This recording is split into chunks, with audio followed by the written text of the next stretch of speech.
right now I'm going to just read a quote from Edward Mandell House and what he had to say in a private meeting with Woodrow Wilson, president between 1913 and 1921, from the private papers of Woodrow Wilson. Quote, "Very soon, every American will be required to register their biological property in a national system designed to keep track of the people, and that will operate under the ancient system of pledging.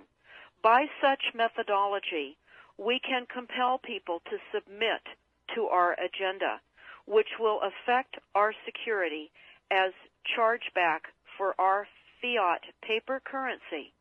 Every American will be forced to register or suffer not being able to work and earn a living.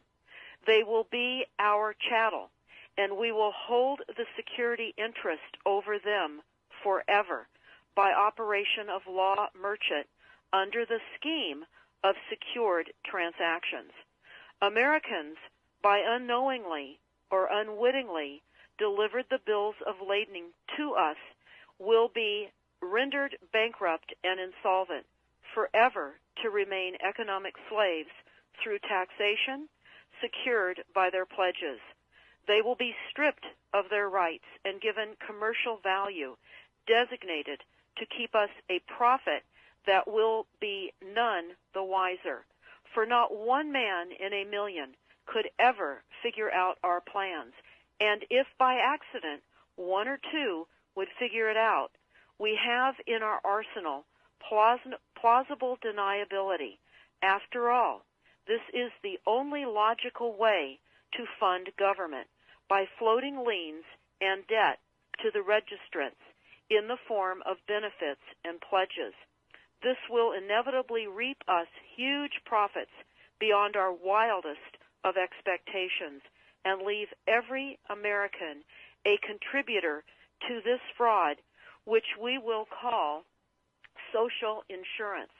Without realizing it, every American will insure us for any loss we may incur, and in this manner, every American will unknowingly be our servant, however begrudgingly. The people will become helpless without any hope for their redemption, and we will employ the high office of the President as our dummy corporation to foment this plot against America.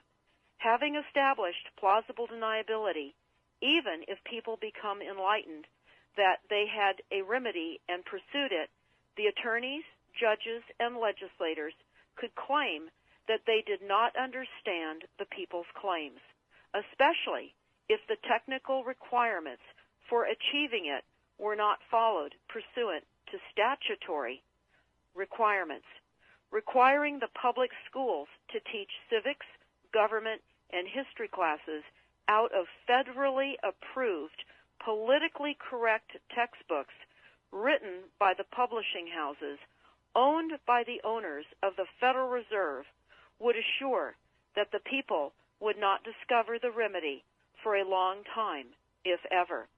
I would recommend that everyone read Fruit from a Poisonous Tree by Melvin Stamper, M-E-L-V-I-N, Stamper, S-T-A-M-P-E-R. That is Fruit from a Poisonous Tree. This is out of Chapter 2 of Fruit from a Poisonous Tree.